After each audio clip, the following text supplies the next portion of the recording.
Deixa eu abrir aqui. Pronto. Estamos gravando oficialmente, então vamos abrir aqui o chat. Pronto. Vamos abrir aqui o whiteboard.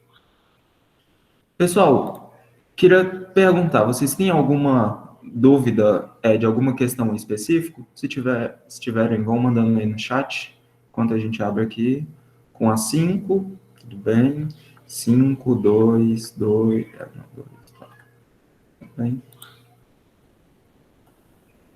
Aqui o quadro, né, das nossas apresentações anteriores, 2, 1. Eu vi que tiveram muitas dúvidas, né, na 1, na 2 e na 5. Acho que essas principalmente, né? Então tá, a gente vai tentar conversar um pouco sobre a 1, a 2 e a 5, e o tempo que sobrar, a gente conversa das demais questões, se ainda tiverem dúvidas. Tudo bem? Vamos lá. Só para deixar registrado, então, essa semana aqui, hoje é dia 6, né? Então, até o dia 9 vai estar aberto a entrega da lista 11, que é a identificação de quádricas.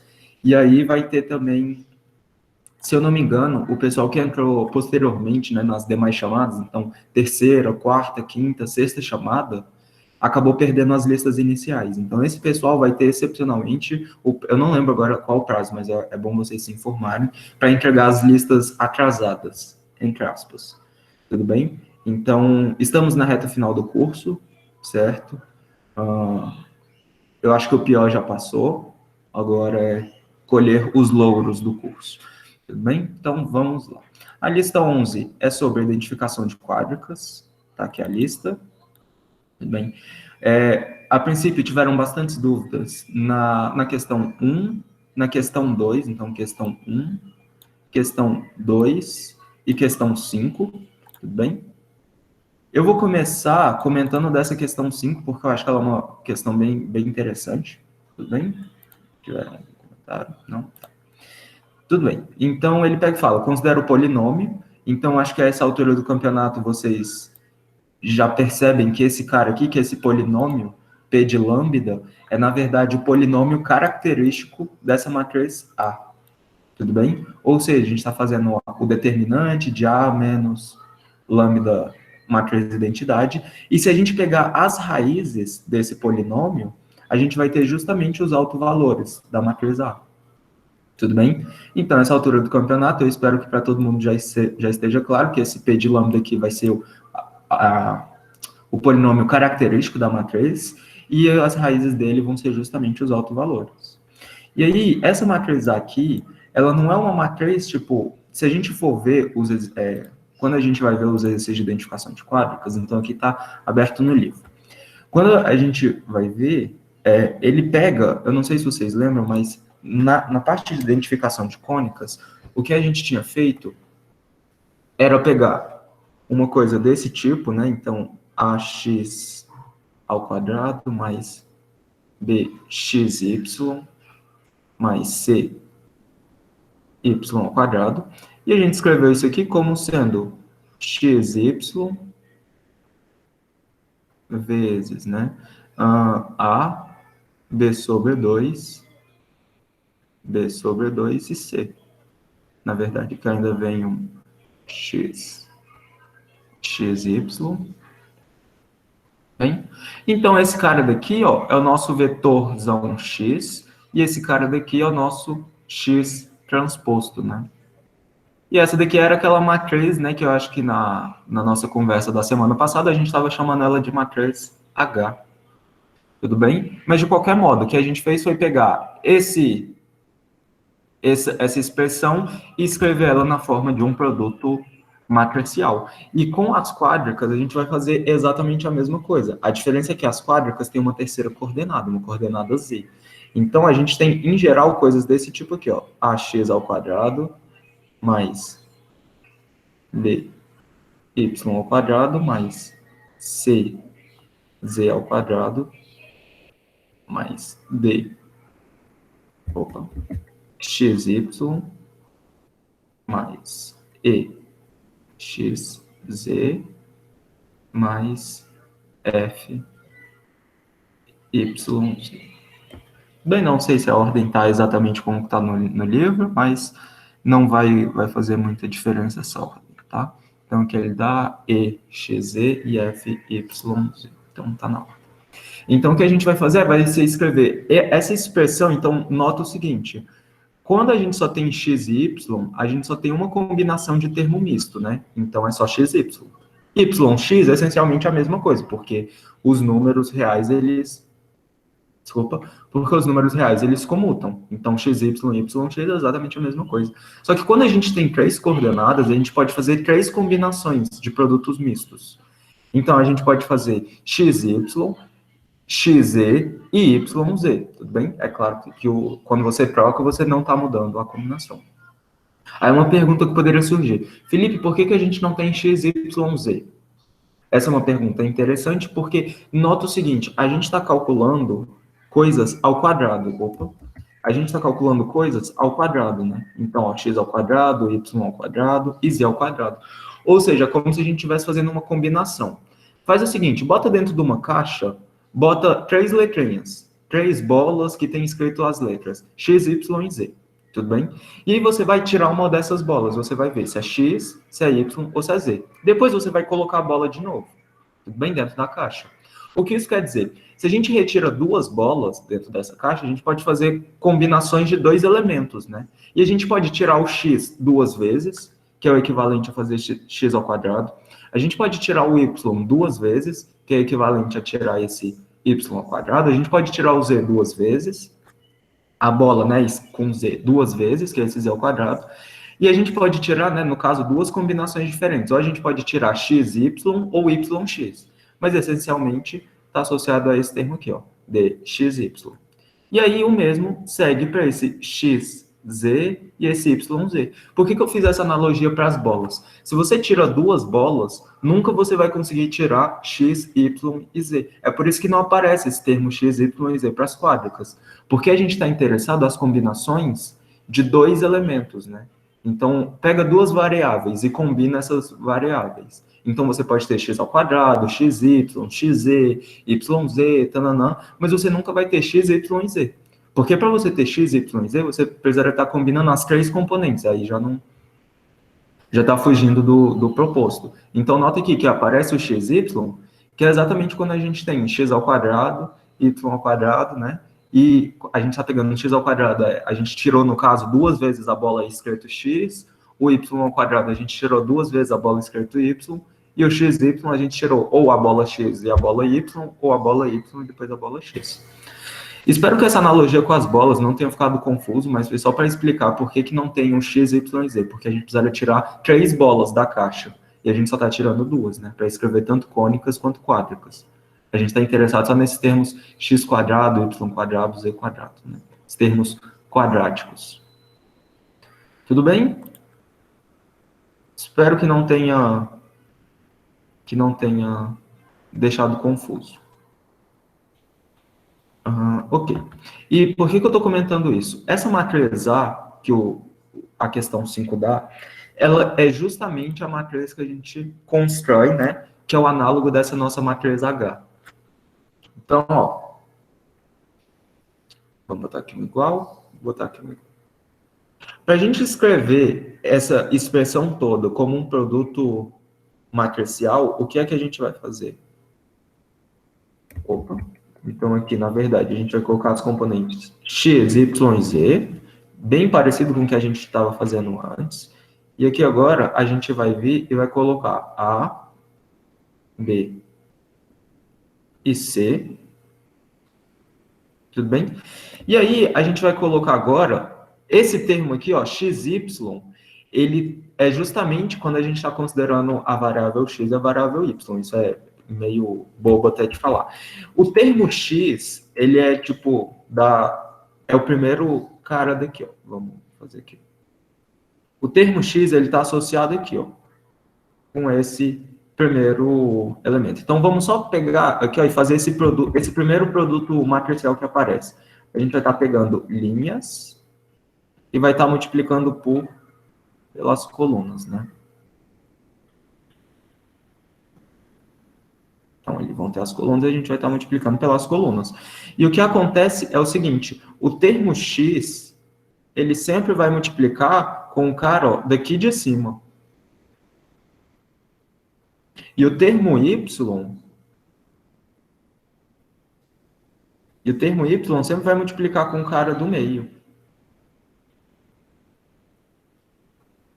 E de maneira análoga, né, o termo z sempre vai multiplicar com o cara aqui de baixo. Tudo bem? Por que eu estou falando isso? O D, ele vai aparecer justamente aqui, ó. Ele vai aparecer nesse cara, então D sobre 2, e ele vai aparecer aqui também. D sobre 2. Por quê? Porque eu tenho que... O XY, ele pertence tanto ao X quanto ao Y. Então, a gente vai deixar ele comum, tanto no quadradinho referente ao X, quanto no Y. E se a gente seguir completando essa matriz, a gente vai ver aqui que, no caso, ó, o XZ, ele vai estar o E sobre 2, ele vai aparecer aqui no lugar do X e no lugar do Z, aqui, né? E sobre 2. E o F está no lugar do FYZ, que é esse último termo aqui, e ele vai estar justamente aqui no F sobre 2 e F sobre 2. Bem, então aqui de novo vem os nossos x, y, z. E se vocês fizerem esse produto matricial aí, vocês vão chegar justamente, é para chegar justamente nessa expressão toda daqui, tudo bem? Então, vamos só passar limpo essa matriz aqui, que a gente está chamando de... Então, ó, de novo, se a gente fizer o paralelo, esse daqui é o nosso vetorzão x, esse aqui é o nosso x transposto, tudo bem? E essa daqui é a nossa matriz A.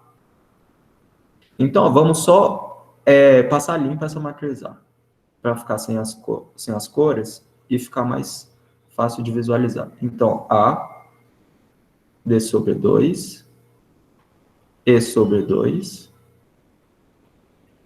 D sobre 2, B, F sobre 2,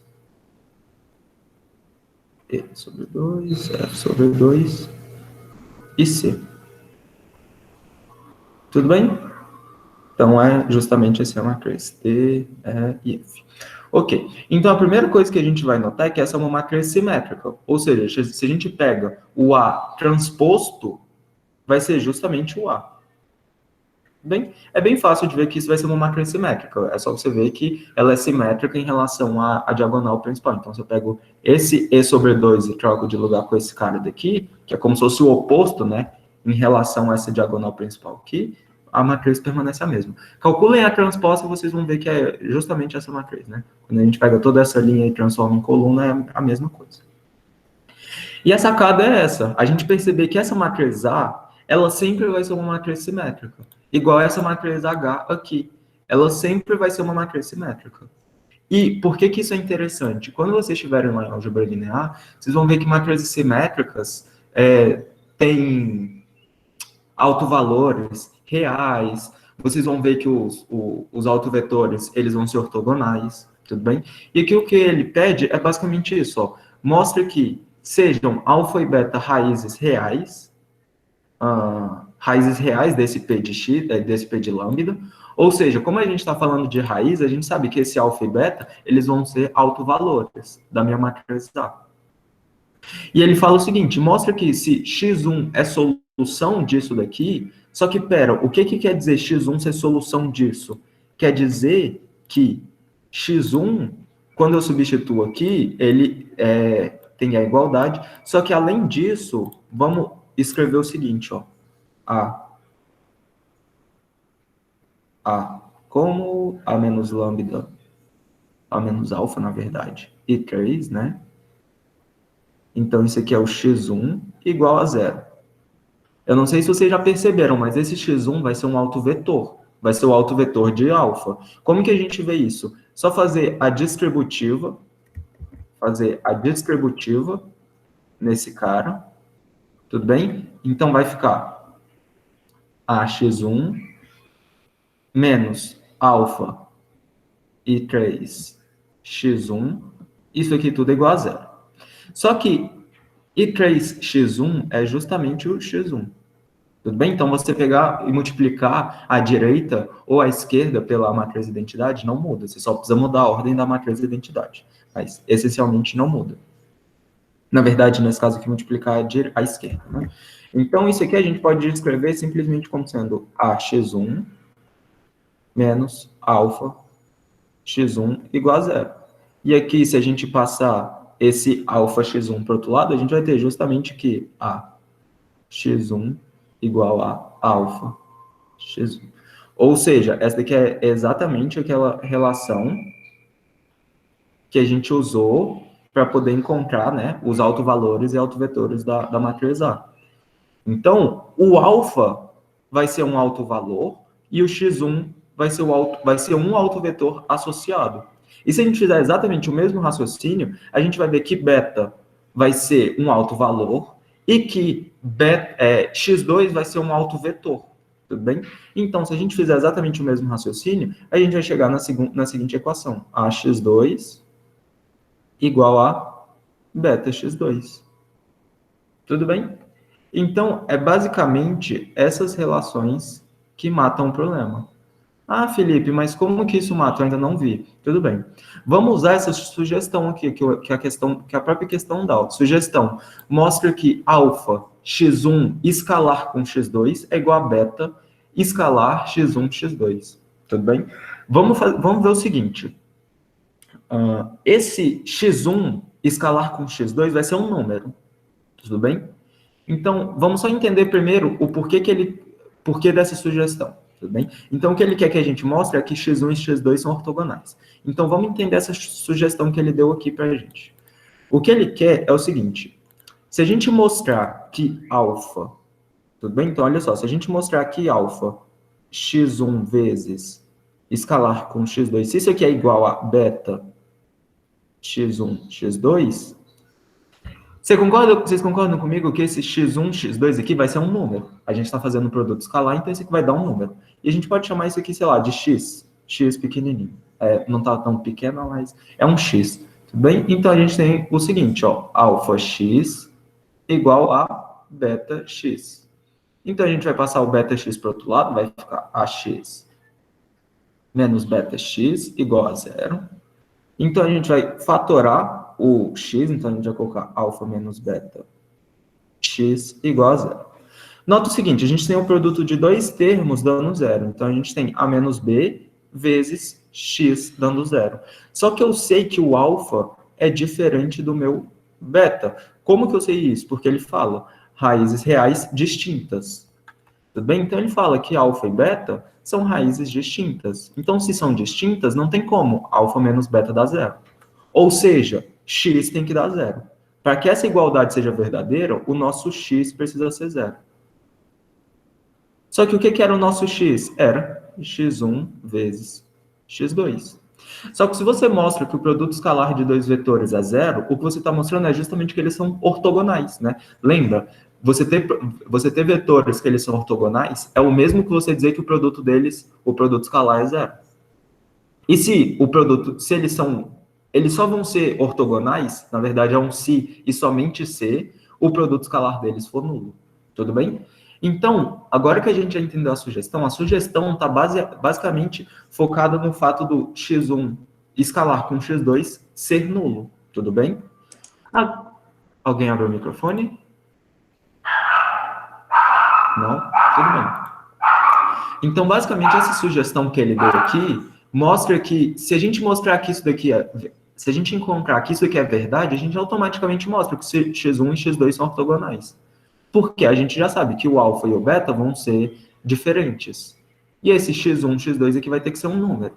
Então, esse número vezes alfa vai ser igual, né, a esse número vezes beta, somente se esse número for zero, porque alfa e beta são diferentes. Esse é o argumento que a gente deu aqui. Vocês poderiam só repetindo os passos de baixo para cima, né? Então, se a gente parte do pressuposto de que, na verdade, é só seguir essa ordem mesmo aqui, não precisa seguir de baixo para cima. Tudo bem? Então, agora que a gente já entendeu isso, eu vou comentar só um último... Isso aqui que eu estou fazendo, pessoal, é só justificando dos passos que a gente vai fazer, porque a questão em si, ela é bem simples. Eu só estou justificando para caso alguém ainda não tenha entendido qual vai ser o procedimento que a gente vai seguir, para ficar bem claro, certo? Então, olha só, vamos ver uma forma alternativa de escrever o produto escalar. A gente sabe que o produto escalar de x1 vezes x2 é basicamente a gente pegar componente a componente, multiplicar e ir somando. Só que a gente pode escrever isso aqui ainda como sendo x1 transposto x2. Isso daqui é natural para todo mundo, pessoal? Esse x1 transposto x2? Se não for, pode falar que eu explico melhor o porquê disso. É natural para todos essa maneira de escrever o produto escalar?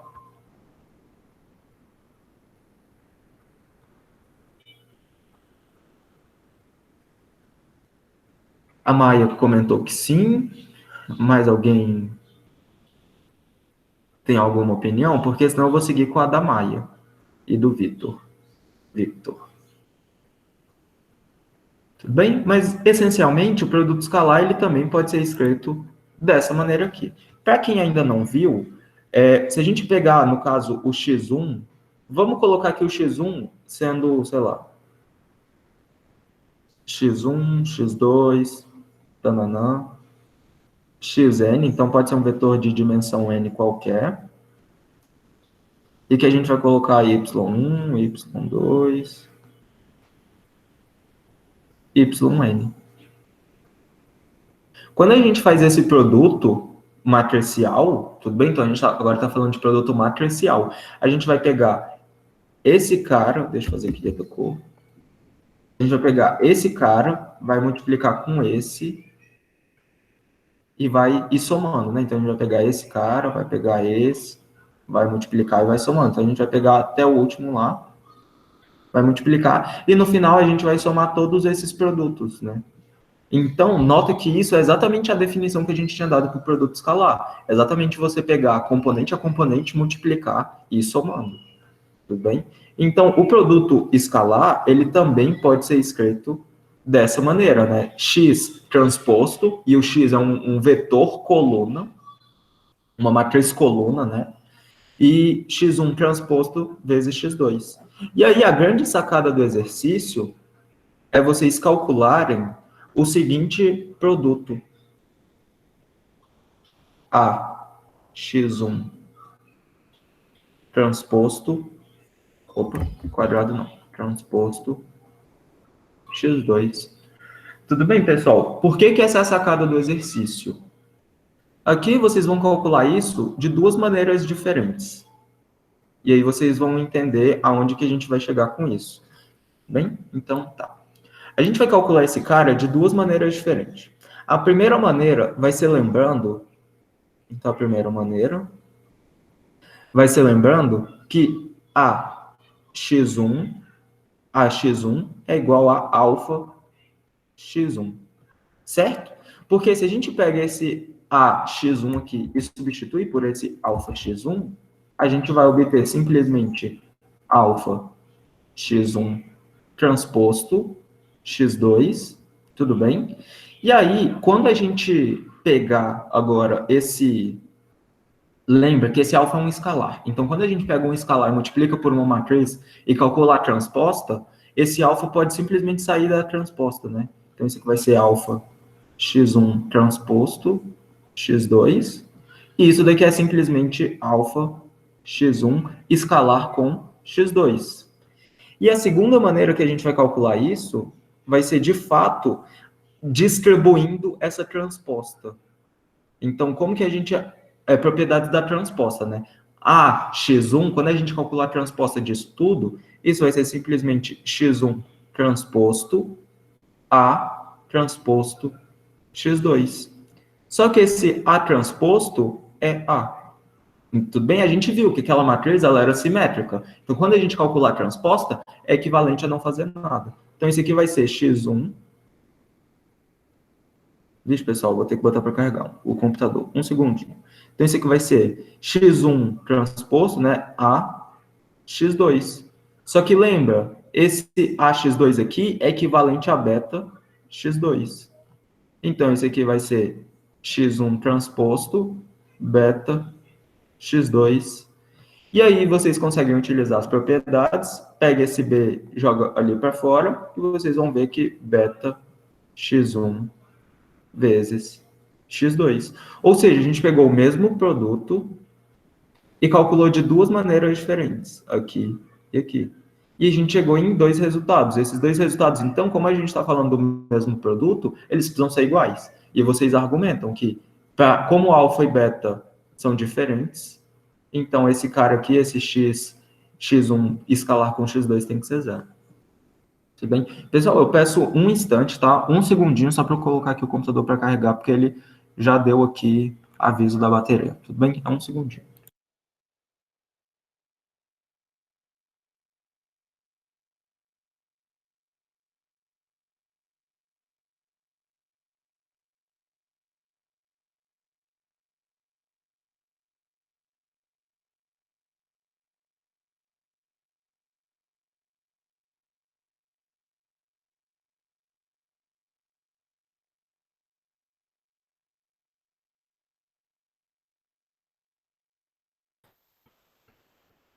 Pronto. Tudo bem, ele já está carregando. Pessoal, alguma dúvida nesse exercício 5? Assim, ele é bem tranquilo, tá? Eu só enrolei um pouquinho porque eu queria que ficasse claro todos os passos que a gente está fazendo. Porque isso vai ser uma coisa bem comum que vocês vão fazer em álgebra linear. Esse exercício 5 aqui é um exercício bem parecido com o que vocês vão encontrar em álgebra linear. Certo? Alguma dúvida desse exercício?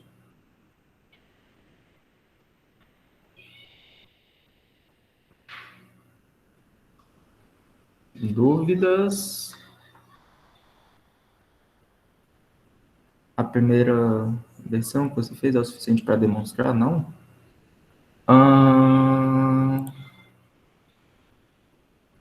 É porque, qual a primeira versão? Isso daqui que a gente fez, esse argumento que a gente deu, de que alfa, x1, x2, implica que o x1, x2 tem que dar zero?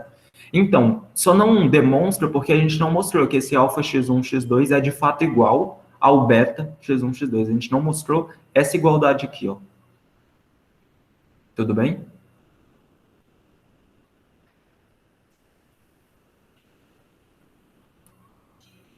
A gente precisaria mostrar essa igualdade. Porque essa igualdade, eu só parti dela porque é o que a sugestão dá. Então, a sugestão mostra que alfa x1, x2 é igual a isso. Então, se a gente mostrar que isso daqui é verdade, a gente tira que os vetores são ortogonais. Porque esse x1, x2 vai ter que dar zero. E a gente já deu argumentos para isso, para eles serem zeros. Para esse produto ser zero. Tudo bem? Então, a primeira versão que eu fiz, que foi essa parte aqui, ela não demonstra porque a gente não chegou de fato nesse resultado aqui. A gente só partiu dele como verdade, mas a gente precisa mostrar que isso aqui é verdade. A gente mostrou que esse fato, que existe essa igualdade, né? Calculando esse produto aqui. Então, a chave é vocês pensarem nesse produto aqui, ó. A x1 transposto x2. Tudo bem? Ou então, vocês poderiam ainda calcular o seguinte. O seguinte, a mesma coisa, né? O análogo. Então, vocês poderiam calcular simplesmente x1 transposto a x2. Tudo bem? Vocês vão, de novo, vocês vão ter que desenvolver esse cara aqui de duas maneiras diferentes, e aí vocês vão chegar exatamente nessa igualdade aqui. Alfa x1, x2 é igual a beta x1, x2. Certo? Dúvidas? Tudo bem. Então, acho que está certo, né? Vamos, então, qual que vocês querem primeiro? Questão 1 ou questão 2?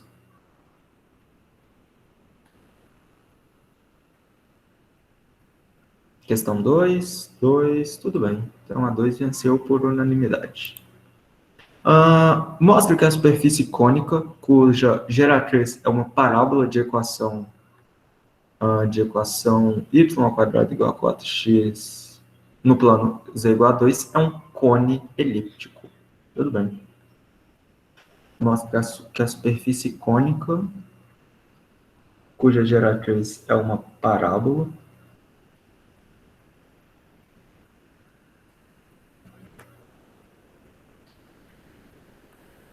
tá. Então vamos. Qual seria esse vértice aqui? Eu acredito que seja a origem, né, do nosso sistema. Então, a gente... Então, eu posso afirmar que o vértice é a origem? Olha, eu acredito que sim, porque não tem outra informação que diga o contrário, e eu acho que grande parte do livro aqui do Reginaldo, ele trata justamente como com o vértice na origem, né? Então, ó, vamos voltar aqui, acho que o Reginaldo, ele trata disso, então aqui, ó, se a gente for ver, superfícies, então, cone elíptico, se a gente for ver aqui no cone elíptico, acho que ele trata, cadê? Ele fala do vértice na origem, né? É que a parte de superfície cônica está mais para baixo, viu, Felipe? Cilindro quádrico.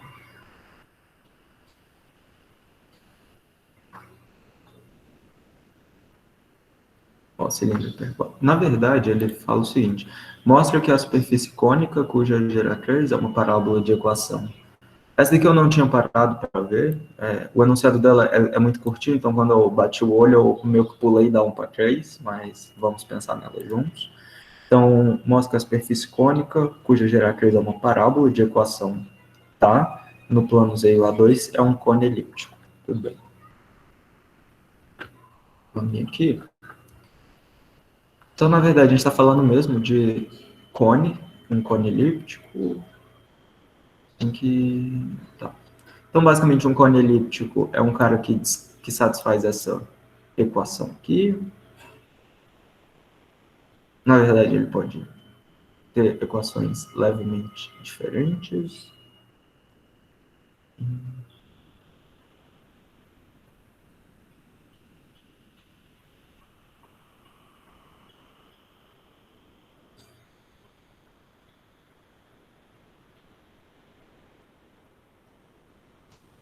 Mas aqui ele já entra em superfícies cilíndricas, cônicas.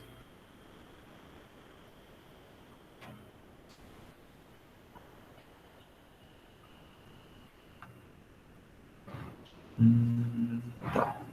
Superfícies cônicas. Uma superfície cônica, uma superfície pode ser retida. Aqui, ó, pessoal, normalmente quando ele está falando de superfícies cônicas, ele trata de fato com o vértice na origem do sistema. Então, o vértice está no 0, 0. E aqui ele dá, né, a equação para ser E, na verdade, a gente poderia, como o livro-texto de vocês traz isso até como uma proposição, né, vocês poderiam utilizar isso como um fato. Porque, bem, eu acredito que seja razoável vocês utilizarem isso como um fato, já que isso é dado no livro-texto de vocês. Acho que até como uma proposição. Então, olha só. Se a curva ela está contida no plano z igual a c, tudo bem? E qual que é a equação qual que é a equação nesse plano? É justamente a equação da parábola. Então, essa equação y ao quadrado igual a 4x, né? Ou seja, esse f de xy, na verdade, pera. Tá certo. Aqui, ó. Na verdade, essa equação é a seguinte: 4 y igual a 4. Como que era? Já esqueci. Tem memória de peixe. Y igual a 4x, né? Y quadrado igual a 4x. É isso aí. Tava testando a memória de vocês. Vocês estão com a memória boa. Vou escrever isso aqui. Y ao quadrado igual a 4x. E o que a gente vai fazer vai ser pegar esse 4x e passar para o outro lado subtraindo. Então, a gente vai escrever o seguinte, ó. Y ao quadrado menos 4x igual a 0. Tudo bem? Só que esse y ao quadrado menos 4x é o que a gente vai chamar exatamente de f de xy.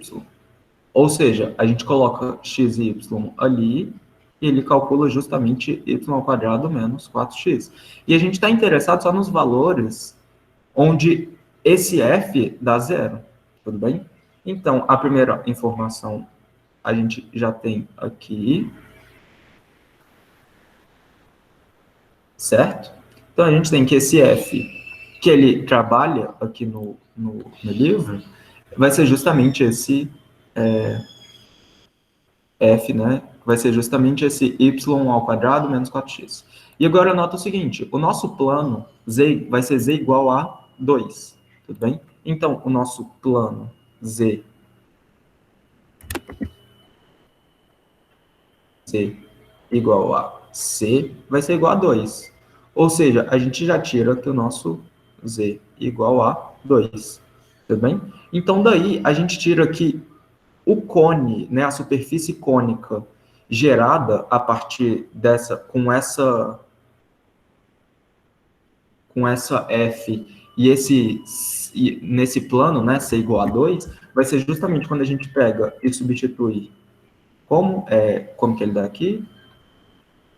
Cx sobre Z. Então, a gente vai pegar e vai substituir 2x sobre Z. 2y sobre Z. Bem, isso aqui, então, vai ter que ser... Ou seja, no lugar do x, a gente vai substituir por 2xz. E no lugar do y, a gente vai substituir por 2yz. Então, no lugar do y, a gente vai colocar 2yz ao quadrado menos 4 vezes 2xz. Isso daqui tem que dar 0, tudo bem? Então, agora a equação que a gente vai considerar vai ser essa daqui. E aí vocês vão ter 4y ao quadrado, z ao quadrado, pontuado aqui, z ao quadrado, menos 8x z igual a 0. Aí vocês podem multiplicar tudo por x ao quadrado, né? Ou por z ao quadrado, e vai ficar 4y quadrado menos 8x z igual a 0. Então, o que ele quer que a gente mostre é que isso vai ser um cone elíptico. Aí a gente pensa, tá, como que isso vai ser um cone elíptico? E a gente chegou nesse cara daqui. Isso daqui, de fato, vai ser uma quádrica, na verdade, rotacionada. Tudo bem? Então, ó, vamos jogar no GeoGebra para vocês verem. GeoGebra. Que isso, de fato, vai ser um cone elíptico tombado, né, de lado. Então, é y4. Na verdade, aqui até daria para simplificar, acho que daria para simplificar por 4, né? Então, tá. Y ao quadrado menos 2xz igual a 0. Bem, então a gente tem o seguinte, y ao quadrado menos 2xz igual a 0. Então, nota o seguinte, a gente pegou isso aqui vai ser um cone elíptico, tudo bem? Que ele vai estar de ladinho. Então, se a gente for ver, isso aqui vai ser um cone, e isso aqui vai ser obtido exatamente quando a gente pega a parábola, né, e vai traçando um cone a partir da parábola, que a gente viu a parábola lá. Então, tá. Como que a gente mostra que isso daqui agora vai ser Como que a gente mostra que isso aqui vai ser um cone elíptico? É simples, a gente vai construir aquela matriz A. Então, ó, vamos só ver o seguinte, aquela matriz A, ela vai ser construída. Aqui, a gente vai colocar 0. No lugar do y ao quadrado, aqui no segundo, no lugar do b, a gente vai colocar 1. No lugar do c, a gente vai colocar 0. A gente tem xy, que é esse cara daqui, ele vai ser 0. E aqui também vai ser 0. xz, que é esse cara daqui, ele vai ser 1.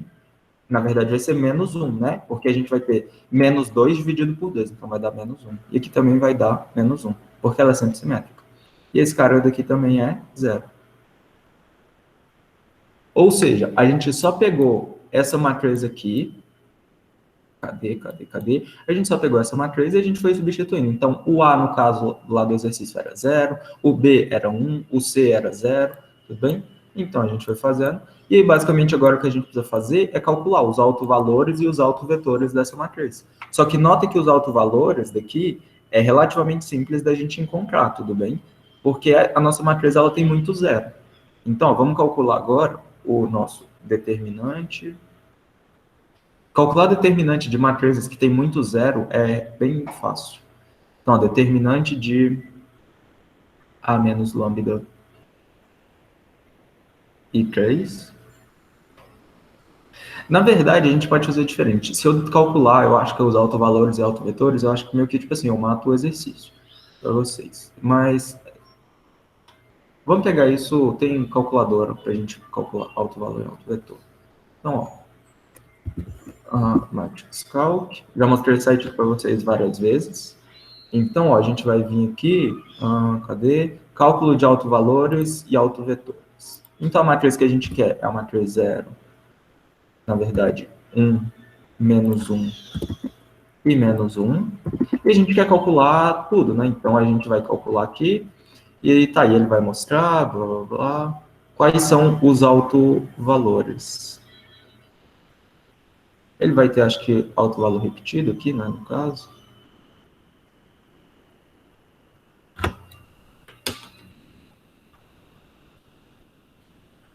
Tá, então vamos só ver aqui, solução, ó.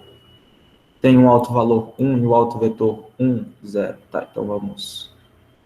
Na verdade, ele tem um aqui antes. Felipe, Oi. é o alto valor 1 que se repete 2 vezes e o menos 1. Então 1 se repete 2 vezes, né?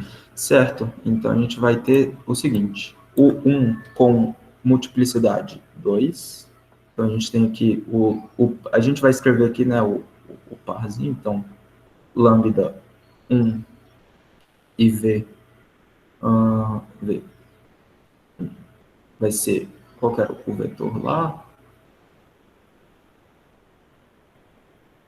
Quando é 1, é 1, 0 e 1. 1, 0 e 1. 1, 0 e 1. Bem, e isso aqui com multiplicidade 2. E a gente tem também o segundo cara, que era o lambda igual a menos 1, né? E o V2 vai ser simplesmente... Cadê? Ele tem aqui... Resposta... Não, pera. Da equação 2, obtém...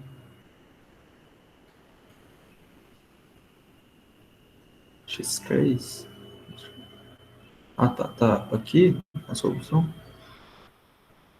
Aqui, né? Ele dá, então, pera. Aí, até com a tecnologia eu tô passando mal, né? Foda.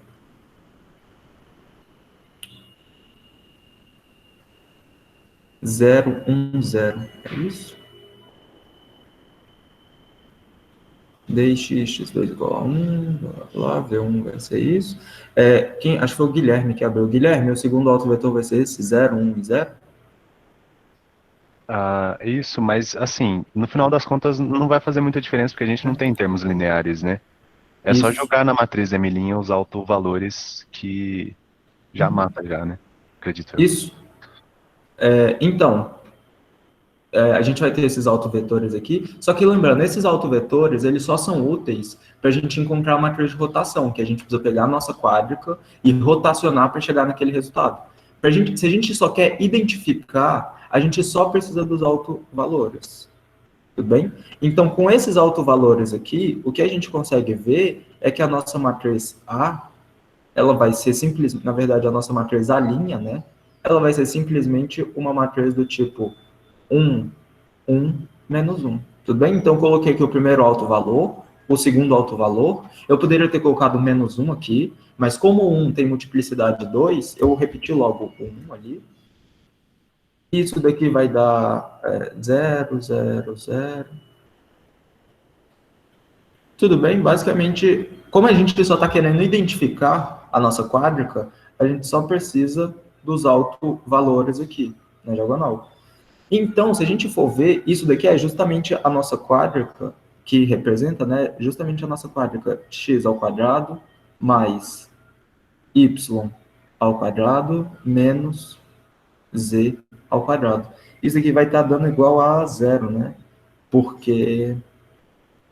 isso tudo vai estar dando 0, porque desse cara aqui a gente tem y ao quadrado menos 2xz igual a 0. Então, quando a gente fizer o autovalor, o termo independente aqui, ele vai permanecer o mesmo. Então, como era 0 aqui, vai permanecer 0 aqui. Ou seja, a gente tem x ao quadrado mais y ao quadrado menos z ao quadrado igual a 0. E aí, isso daqui, então, é simplesmente x ao quadrado mais y ao quadrado igual a z ao quadrado, que é justamente o cone que a gente vê aqui, né? Então, se a gente pega o nosso cone x ao quadrado mais y ao quadrado igual a z ao quadrado, nota o seguinte, deixa eu mudar isso aqui de cor. Tá, vamos botar, sei lá, qualquer outra cor, só para ficar diferente, certo? E, ó, vamos só desativar aqui. Então, não, desativar, quero desligar. Então, ó, esse aqui é o nosso cone, e, ó, se a gente rotacionar ele um pouquinho, a gente obtém esse cara daqui, certo? Felipe, mas você colocou os autovalores, né? O 1, 1 e menos 1. E se eu tivesse colocado 1, menos 1 e 1, eu chegaria em outra resposta? Não, você também chegaria que aquilo é um... Você chegaria na mesma resposta. A única diferença é que o seu cone, ele estaria rotacionado de outra maneira. Tudo bem? Então a gente pode fazer isso para vocês verem. Por quê? Não quero abrir o negócio de scanner, não. Pensa o seguinte, isso daqui é um objeto tridimensional. Vou pegar aqui o controle do ar-condicionado. Isso é um objeto tridimensional. Então esse controle, ele está tortinho.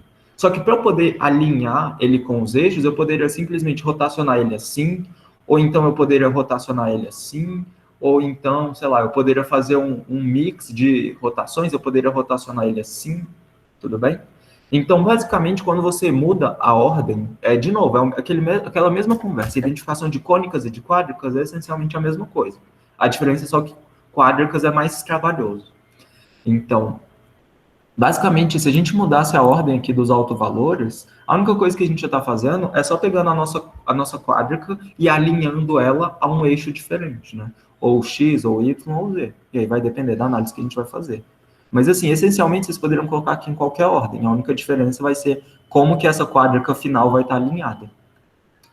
Felipe, Oi. só aproveitando esse comentário seu, eu fiquei com dúvida porque no livro foi apresentado de uma forma e na aula foi apresentada um pouco diferente para a gente quando eu tenho autovalores repetidos. Eu estou utilizando um método que você pega, a gente tem dois autovalores repetidos e um diferente. E aí você pega o autovetor correspondente a cada um e faz o produto vetorial, você tem o terceiro autovetor para poder montar a matriz de rotação, certo? Tá, certo. Então, assim, na aula foi apresentado que eu deveria fazer o produto vetorial com o inverso dos vetores, sabe?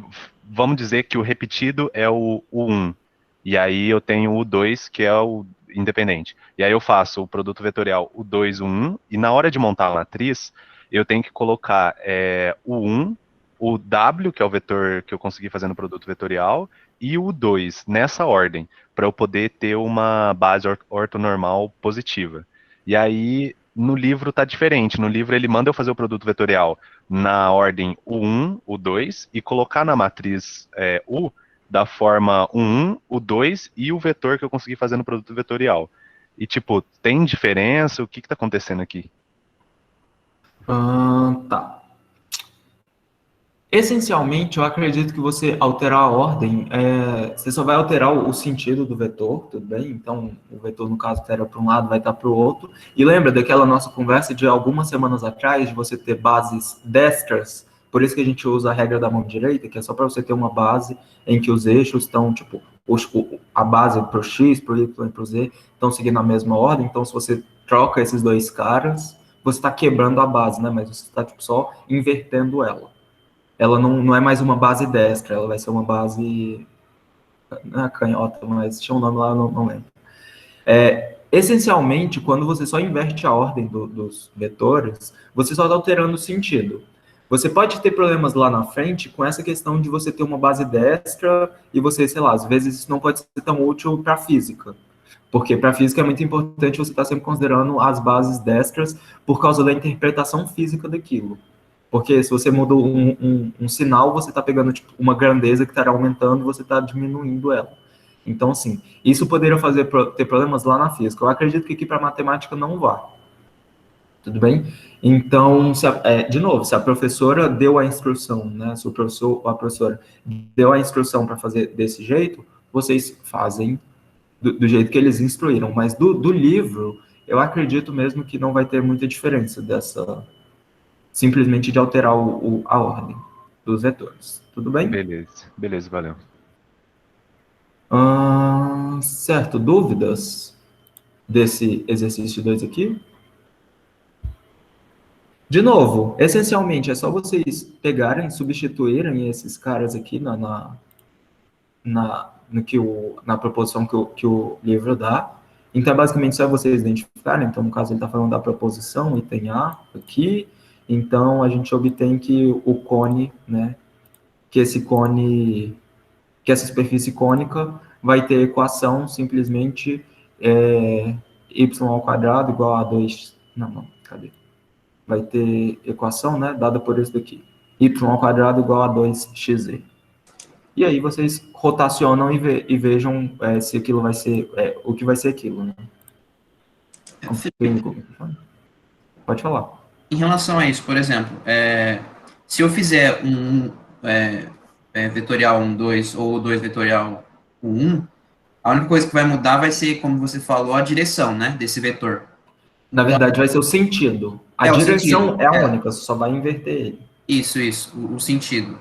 Nesse caso, eu vou conseguir encontrar uma equação do mesmo jeito, certo? Tipo, por exemplo, na 1 tem um processo que se não me engano, não, que eu consigo fazer isso. Por exemplo, eu fiz, em vez de fazer o 2 vetorial 1, eu fiz o 1 vetorial 1, 2. Aí, depois eu fiz de outro jeito e encontrei, tipo, esse mesmo vetor, só que, tipo, no outro sentido. Isso dá resposta? Acredito que sim. Eu acredito que a única coisa que você vai mudar aqui, no caso, vai ser talvez como que eu digo? Às vezes vai ser, tipo, só a orientação da quádrica. Então, às vezes ela vai estar de cabeça para baixo, talvez. Então, mas isso é errado? Tipo, isso... Não, porque lembra que eu falei que você poderia, sei lá, pegar o controle que está tortinho e alinhar ele de vários modos diferentes? Você poderia alinhar ele em relação ao eixo X, ao eixo Y, ao eixo Z? Então, essencialmente, o que você vai estar fazendo vai estar pegando a sua quádrica e você só vai estar mudando o eixo dela, né? Como ele não falou se ele quer que essa quádrica esteja com, sei lá, alinhada, por assim dizer, no eixo X, no eixo Y, no eixo Z, como ele não deixou claro, então ele dá margem para você simplesmente pegar essa quádrica e alinhar em qualquer um dos eixos. Tudo bem? E aí eu acredito que não vai ter problemas, não vai ter mais problemas.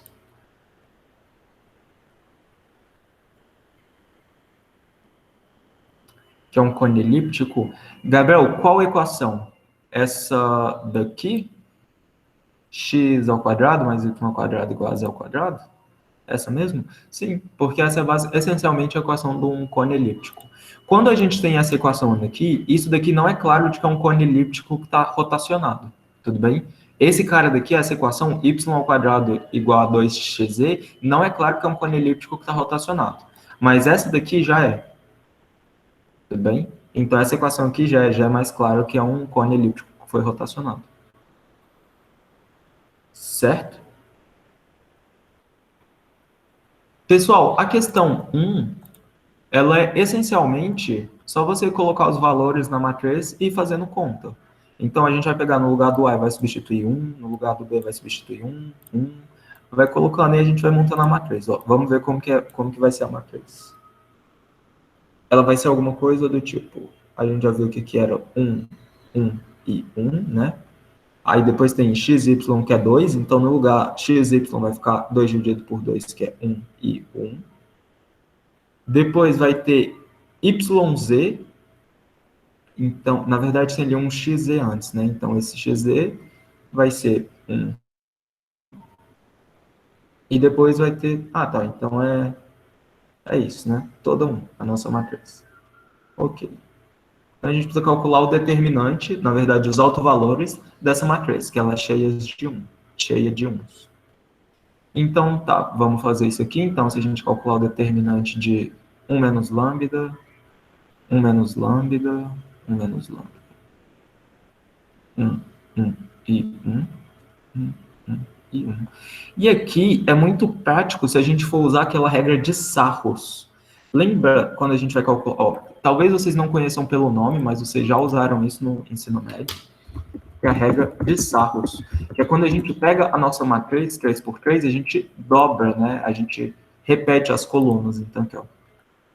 Quando a gente pega, por exemplo, a gente vai pegar as duas primeiras colunas e vai repetir ali no final. Tudo bem? A gente poderia usar essa regra de Sarros, vamos fazer aqui para tentar deixar bem claro o que a gente está fazendo. Então, a gente vai repetir aqui, ó, 1 menos lambda, 1 e 1, 1, 1 menos lambda. Por que eu estou comentando para a gente usar a regra de Sarros para calcular esse determinante? Porque, como tem vários 1s aqui nessa matriz, multiplicar por 1 é muito simples. É só você não fazer nada. Então, tá. Basicamente, quando a gente for aplicar a regra de Sarros agora, a gente vai pegar esses produtos aqui. Então, daqui, daqui, daqui. Tudo bem? Então, vamos ver. Esses produtos, eles vão ser 1 menos lambda ao cubo, mais 1 mais 1, né? Então, um daqui e um daqui. E agora, no outro sentido, a gente vai ter que subtrair. Então, no outro sentido, a gente tem... cadê? Esse cara daqui, esse cara daqui e esse cara daqui. Então, nota que a gente está multiplicando 1 e 1 menos lambda. Então, a gente tem... Para cada risquinho azul, a gente tem 1 menos lambda. Então, a gente está subtraindo, né? 3 vezes 1 menos lambda. Certo? Então, se a gente fizer agora, a gente vai expandindo esse cara daqui, a gente vai ter 1 menos 3 lambda mais 3 lambda ao quadrado mais lambda ao cubo, mais 2, menos 3 mais 3 lambda. Então, a gente simplifica esse cara com esse. Aqui vai ter 1 mais 2 menos 3, então simplifica. E a gente matou um monte de coisas, se vocês perceberem, vai sobrar simplesmente 3 lambda ao quadrado mais lambda ao cubo. E isso daqui vai ser... Tá, a gente pode fatorar aqui o lambda ao quadrado, então vai ficar 3 mais lambda. Então, daí a gente tira que os autovalores vão ser lambda igual a 0, né, com multiplicidade 2. Esse aqui vai ter multiplicidade 2. E lambda igual a menos 3. Isso está certo? Vamos verificar. Acho que é 3. É 3. Tá, aqui na verdade, pessoal, cometi aqui um erro. Aqui é menos, tudo bem? Então, aqui é menos lambda ao cubo. Então, isso, na verdade, ele vai só mudar aqui, né? Então, aqui vai ser menos, aqui vai ser menos. E aqui, na verdade, a gente vai ter esse lambda igual a 3. Não é menos 3, tá? Então, foi só um errinho que eu cometi aqui esse 1 menos lambda ao cubo. Então, tá, vamos só verificar se isso aqui está correto.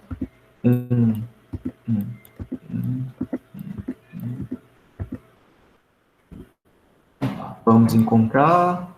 ok, então aqui são os autovalores 0 e 3. O 0 vai ter multiplicidade 2, né? Então, ok. O que a gente vai fazer agora? Tá. Se a gente só quer identificar a cônica, tudo bem? Aqui vocês precisam escrever isso aqui na equação reduzida. Mas como ele está falando, ó, classifique a quádrica, a equação da quádrica, o que a gente pode fazer é simplesmente escrever, então, isso aqui como sendo 0, 0 e 3. Tudo bem? Então, ele tem aqui uns termos, né? X, Y e Z, que esses termos aqui a gente já viu e a gente já argumentou, que esses caras aqui eles vão ser essencialmente translações. Tudo bem? E aí, disso, a gente tira o seguinte. E um adendo. Esses caras aqui, ó, X, Y e Z, eles vão ser essencialmente translações. Então, pega a nossa quádrica e desloca ela. Só que o produto matricial, então, quando a gente pegar a gente já viu que todo esse cara daqui, ó, pode ser expresso como aquele produto matricial. Só que pensa, tudo isso aqui está dando 1 a menos, é claro, de uma translação. Tudo bem? Então, isso daqui, esse produto matricial aqui, ele no lugar do A, a gente vai colocar 0, no lugar do B, a gente vai colocar 0, no lugar do C, a gente vai colocar 3. Então, a gente vai ter o seguinte, no lugar do C, né, que acompanha o Z ao quadrado, a gente vai ter 3Z ao quadrado igual a 1. Não, na verdade, mais 1, né? É mais 1, isso. Mais 1 igual a 0. Tudo bem? Isso, tá certo? Então, a gente vai pegar esse cara daqui, tá. Vai transformar, vai dar aquela matriz.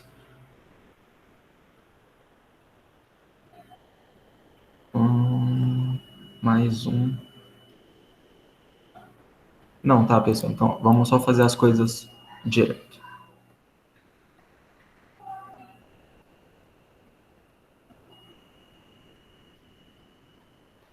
Então, aqui, a gente precisaria calcular...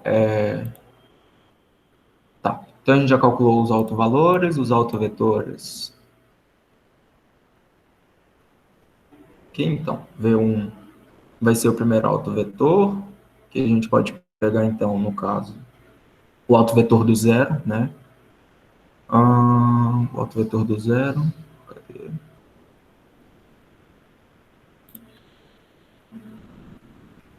Aqui, no zero.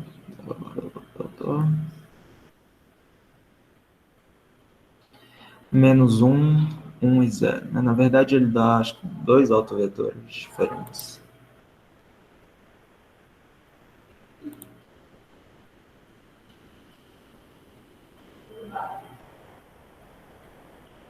É isso, né? Então, a gente pode, para o zero, a gente pode usar dois autovetores diferentes, que é esse menos 1, 1 e 0, e esse menos 1, 0 e 1.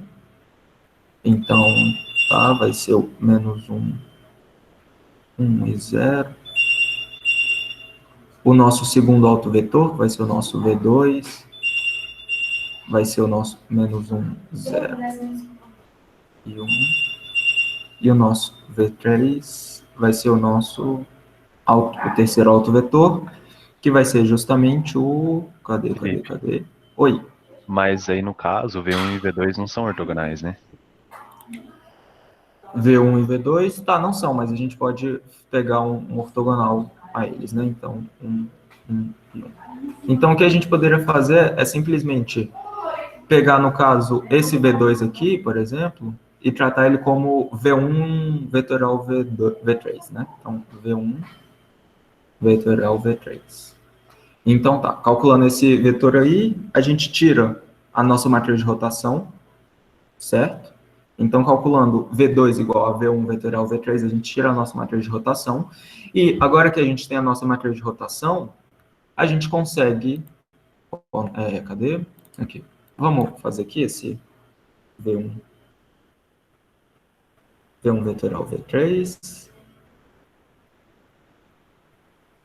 e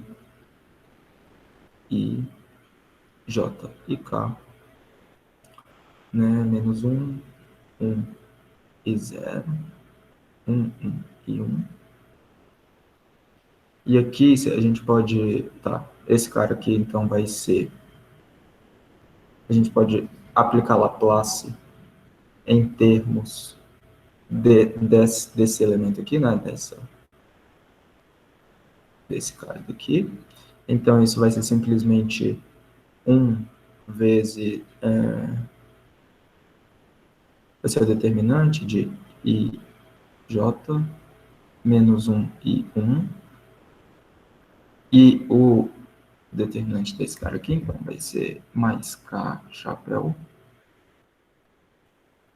determinante de menos 1, 1, 1 e 1. Eu só apliquei Laplace aqui, tudo bem? Então, esse aqui vai ser I chapéu menos J chapéu, mais o K aqui agora ele vai mudar um pouquinho. O K, então, vai ser menos 1, menos 2. Menos 2 K chapéu. Bem, então, se a gente escrever isso aqui como um vetor, vai ser justamente o 1 menos 1 e menos 2, né? Menos 2. Então, vamos ver agora, esse cara, eles são ortogonais. Então, vamos ver, menos 1 com dá menos 1. Não, pera. Eu fiz isso certo. Na verdade, aqui não é menos, tá? Aqui é um mais. Cadê? Aqui vai ser um mais e aqui vai ser um mais. Pronto. Porque lembra, o produto da diagonal principal menos o da diagonal secundária. E aí vai aparecer vai cancelar esse menos 1 daqui. Então agora eu acho que está certo. Menos 1 vai ficar menos 1, mais 1, 0, tá? E aqui vai ficar 2, menos 2, 0. Ou seja, a gente já tem agora as nossas bases na verdade, que elas só são ortogonais, mas a gente precisaria normalizar elas, né? Então, depois que a gente normaliza, a gente tem as bases ortonormais. E aí, depois que a gente tem as bases ortonormais, o que a gente precisa fazer é simplesmente o seguinte, ó. Aqui, a gente tem esse x menos y e z, vocês concordam comigo que é simplesmente o seguinte, ó. A gente tem que x, y e z, isso aqui está simplesmente multiplicado, né, por 1, acho que era menos 1 e 1 aqui. Deixa eu ver, x, isso, x menos z. Ou seja, quando a gente aplicou a nossa rotação, a gente pegou x, o nosso vetor x, e estava trocando ele por uma matriz de rotação vezes o x, né? Então, lembrem-se, a gente estava fazendo isso. Ou seja, no lugar desse cara daqui, nota que esse daqui é o nosso x transposto, né? Então, esse aqui é o nosso x transposto. Ou seja, quando eu transpor os dois lados, quando a gente transpor esse rx, a gente vai ficar com x transposto, r transposto. Ou seja, basicamente o que a gente precisa fazer é pegar essa matriz R transposta e multiplicar nesse vetor aqui, 1 menos 1 e 1. E esse produto, né, ele vai ser justamente a nova matriz com os coeficientes do x, do y e do z, desses termos livres aqui, ó, x, y e z. Tudo bem? E depois disso, vocês já vão ter a quádrica nesse novo sistema. Então, vocês só precisam completar quadrados para identificar qual que vai ser o centro dessa quádrica. E depois que completar quadrados, é só identificar de fato que quádrica é essa. Certo? Pessoal, a gente já são 7h10. Eu queria saber, a ideia do exercício ficou clara? De novo, essa parte repetir essa última parte, por favor. Pode passar por cima. Ô, Felipe. Oi. Eu não entendi muito esse final aí, para definir a redação, a equação reduzida. Tá. É o seguinte, a gente tem essa quádrica aqui. X ao quadrado, y ao quadrado, z ao quadrado, blá, blá, blá. A gente tem ela. E ela tem esses termos mistos aqui, no caso, xy, xz e yz. E ela tem esses termos livres aqui, né? Não livres, mas de grão, que é, no caso, o x, o y e o z. Esses termos x, y e z, eles vão estar associados só a uma translação. Então, esses termos mistos, x, y, xz, y, z, a gente consegue matar eles fazendo aquele lance dos autovalores e autovetores. Tudo bem? Quando a gente diagonaliza a nossa matriz, a gente simplesmente some com esses caras. Só que agora a gente precisa dar um jeito de sumir com esses caras aqui, ó, x, y e z. Só que para a gente sumir com esses caras, a gente precisa fazer uma translação na nossa quádrica. Só que o que acontece?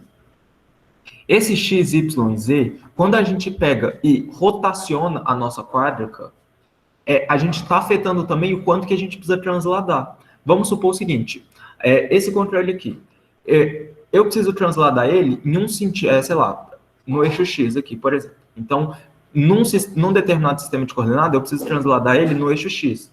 Só que se eu rotaciono ele de um jeito todo maluco, para eu fazer a mesma translação, eu preciso mudar, né, o quanto que eu vou ter que transladar em cada eixo. Então, exatamente, é isso que a gente está fazendo. A gente já descobriu qual que vão ser os novos A', B' e C', que vão ser justamente os novos coeficientes desses termos, x ao quadrado, y ao quadrado e z ao quadrado. E a gente fez de tal modo para que ele suma com esses termos aqui, ó, xy, xz e yz. O que a gente precisa fazer é simplesmente pegar esses termos aqui, que são os coeficientes dos termos de grau 1, e a gente precisa passar eles para o mesmo referencial que a gente está tratando. Então, para o referencial após a translação, após a rotação, na verdade. Então, o que a gente tem é o seguinte, escrevendo naquela maneira matricial, aquela equação x² mais, na verdade, a mais b, y² mais c, z, mais d, xy, mais f, yz, né? Aí que a gente ainda vem com os termos livres, né? Os termos independentes. Independentes não, de grau. Então, que a gente ainda tem mais fgx, mais hy, mais iz, mais o j, ainda que é um termo. Esse aqui, de fato, é o termo livre, né? E nota que a gente consegue escrever essa equação como sendo simplesmente x transposto vezes uma matriz AX. Então, quando a gente pega esse produto matricial aqui, que era aquele que a gente já estava discutindo anteriormente, a gente dá conta de todos esses termos aqui, ó. E aí, esses últimos 3 termos aqui, como que a gente representa eles? Fazendo simplesmente mais, né, uma matriz aqui, no caso, é o nosso x. A gente pode pensar até nessa matriz aqui, ó. Numa matriz aqui, G, H, I, vezes o nosso x, y e z. Tudo bem? Mais j igual a 0. Então, esse cara daqui é o que a gente já está acostumado a chamar de vetor x grande, né? E esse cara aqui, ó, esse GHI, é o que a gente pode chamar de B. Ou seja, a gente pega toda essa equação e a gente escreve ela simplesmente como sendo x transposto a x mais bx mais j igual a 0. Tudo bem? Então, o que a gente fez foi, a gente pegou essa matriz A e a gente diagonalizou ela. Então, a gente pegou a A e escreveu como sendo um certo Q, né, um certo, sei lá, Q transposto, porque essa matriz ela vai ser simétrica, então os autovetores vão ser ortogonais, então se os autovetores vão ser ortogonais, a transposta é igual à inversa. Vai ser então Q transposto a linha, né, sei lá, uma linha e um Q. Porque quando a gente pega essa matriz A e escreve ela desse jeito e a gente substitui aqui, o que a gente vai fazer é o seguinte, a gente vai ter aqui um x transposto, q transposto, a linha, que x, mais, a gente já vai tratar agora desses daqui para frente, né? Igual a 0. Então, nota o seguinte, esse cara, o que a gente pode fazer aqui, na verdade, é multiplicar por Q e Q transposto. Porque a gente já viu que essa matriz ela vai ser ortogonal, então a transposta é igual à inversa. E eu multiplicar por Q e Q transposto é a mesma coisa do estar multiplicando pela identidade, o que a gente já viu que não altera em nada. Tudo bem? Então a gente vai multiplicar aqui por Q transposto, Q e X. Tudo bem? A gente já viu que esse cara daqui não afeta em nada. Certo? Mais J igual a 0. E aí, o que vai acontecer é o seguinte, a gente vai pegar, no lugar, esse cara aqui, ó, x transposto, q transposto, ele pode ser escrito da seguinte maneira, ó, qx, tudo isso transposto. Depois vai vir aqui uma linha, e agora a gente vai colocar aqui esse qx, bem? Mais b, q transposto, e aqui agora a gente vai colocar qx mais j. O que isso quer dizer? Pega o nosso sistema. Se a gente aplicar uma rotação nesse sistema, a gente consegue aplicar nesse sistema uma rotação Q, de tal modo que a gente elimine os termos mistos, que eram aqueles termos XY, XY, XZ e YZ.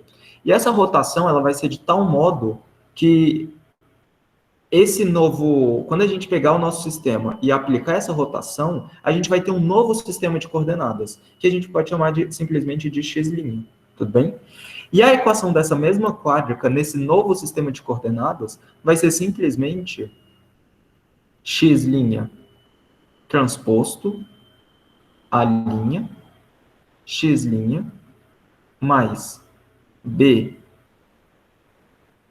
que transposto, tudo bem? X' mais j igual a zero.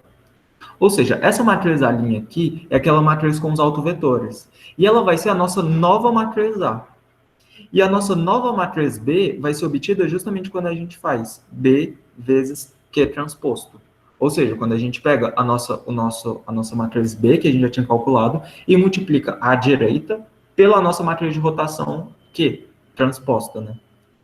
Tudo bem? Então, essencialmente, o que a gente vai fazer é a gente tem a gente consegue calcular o x', na verdade, cadê? Tá. Então, essa é a nossa equação reduzida. Reduzida ainda não, né? E a gente sabe que essa equação daqui, ela não vai ter termos mistos. Então, como ela não vai ter termos mistos, basicamente essa matriz aqui, BQ transposto, ela vai só indicar uma translação do nosso sistema de coordenadas, né? Então, como ela só vai indicar uma translação do nosso sistema de coordenadas, vocês vão pegar essa nova matriz com os novos coeficientes do x, do y e do z, e vocês vão completar quadrados. Tudo bem? Para que vocês vão completar quadrados? Para que fique explícito qual que é a translação. Exemplo, vamos fazer aqui um exemplo. Vamos supor que a gente chegasse em, sei lá, x... como que a gente completa quadrados?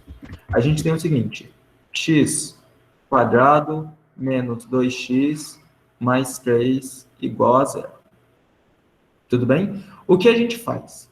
Esse x ao quadrado e esse menos 2x, como que seria o trinômio, né? Aquele trinômio, o quadrado perfeito.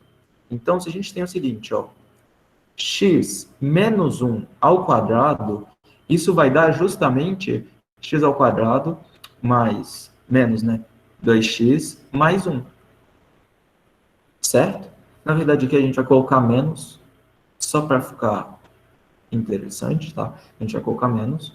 E aí, o que a gente precisa fazer é o seguinte, eu sei que x menos 1 ao quadrado, né, é justamente x ao quadrado menos 2x mais 1. E aqui, o que eu vou fazer vai ser somar, no caso, né, então a gente pode pegar esse menos 3 e passar para o outro lado, então a gente vai ter simplesmente x ao quadrado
Pessoal, eu fiquei fora por muito tempo, eu percebi que a minha conexão, eu só percebi agora, que a conexão caiu e eu saí da sala. E eu não percebi isso antes. Eu tô, tipo, falando um monte, eu acho que sem estar na...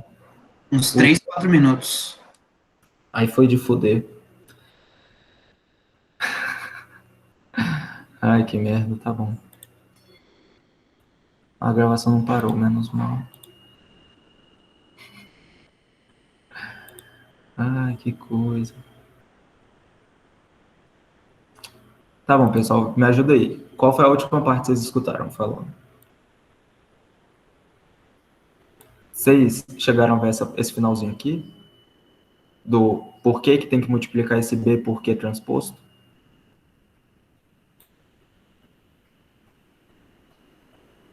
Tá, menos mal. Então, vocês caíram provavelmente na parte de completar quadrados. Eu só estava dando o exemplo de como que a gente completa quadrado. Tá. Basicamente é o seguinte. X quadrado, então vamos supor que a gente tivesse esse cara aqui, ó. X quadrado menos 2x menos 3 igual a zero. Como que eu consigo completar quadrado para esse cara? Então, o que eu posso fazer? Pegar esse menos 3 e passar para o outro lado somando. Então, vai ter x ao quadrado, né, menos 2x, igual a 3.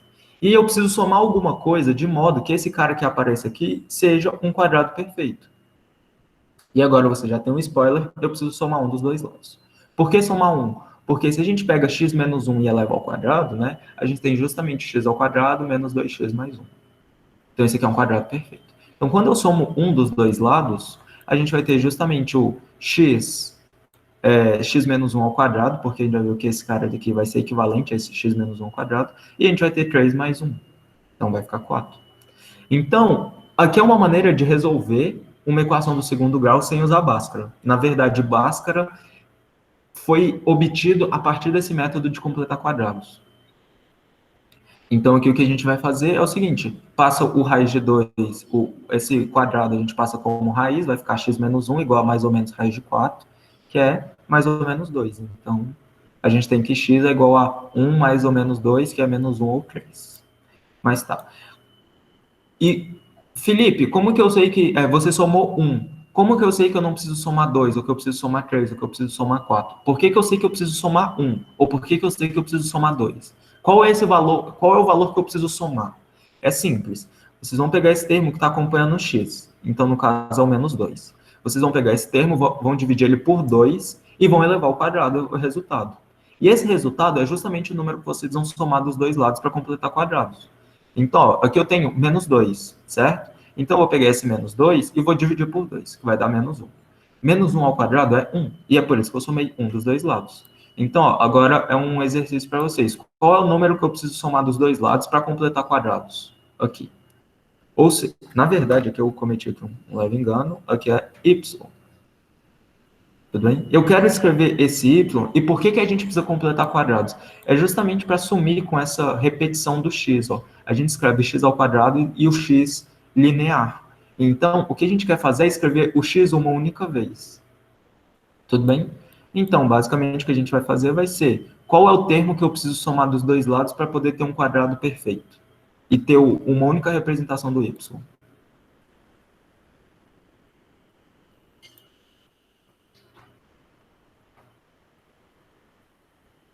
Mais 4. Tudo bem? Como que eu sei que é mais 4? É simples, a gente vai pegar esse 4 e vai dividir por 2. Então, 4 dividido por 2 dá 2. 2 ao quadrado é 4. E é por isso que eu sei que eu preciso somar 4 dos dois lados. Então, ó, quando eu vier e somar 4 dos dois lados, então isso aqui dando 12, eu preciso vir aqui e somar 4 dos dois lados. Tudo bem? Então, quando a gente soma 4 dos dois lados, esse lado esquerdo aqui vai se reduzir simplesmente a y mais 2 ao quadrado. E esse 12 mais 4 é 16. Eu poderia seguir aqui com resolução, tá? Mas nem sempre vai ser possível. E a gente teria simplesmente y igual a menos 2 mais ou menos 4. Ou seja, eu peguei o ao quadrado, né? Passei para o outro lado como raiz, por isso que apareceu esse mais ou menos. E aí eu peguei o 2 que estava somando aqui e passei ele subtraindo.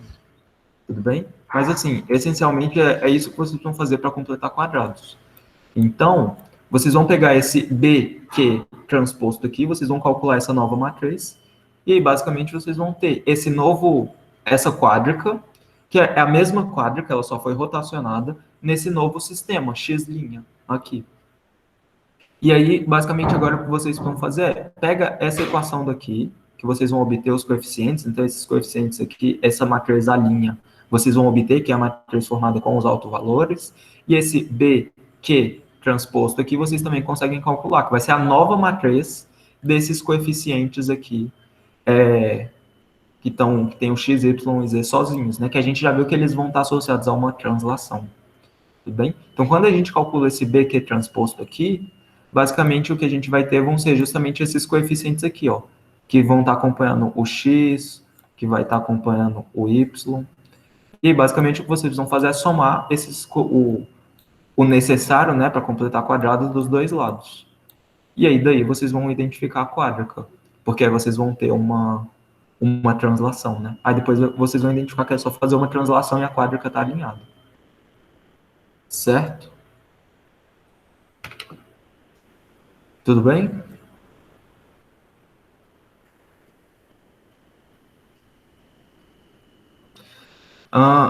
Eu acho que, eu não lembro, quem tinha, na verdade, tinha sido antes, que me pediram para comentar da 3 e da 4. Ela é bem tranquila, tudo bem? A 3 é, quando que isso daqui vai ser um elipsoide? Então, nota o seguinte, ele tem termo misto, ele tem XY, YZ, ZX, ele não tem termo misto. Então, isso daqui vai ser, como ele não tem termo misto, eu já sei que essa quádrica ela já está alinhada, está bonitinha, certo? Então, eu sei que isso daqui vai ser um elipsoide quando os coeficientes do x ao quadrado, do y ao quadrado e do z ao quadrado forem ambos positivos. Tudo bem? Nota que esse menos d ao quadrado, a gente já sabe que esse d ao quadrado vai ser uma coisa positiva ou zero, né? Positivo ou nulo.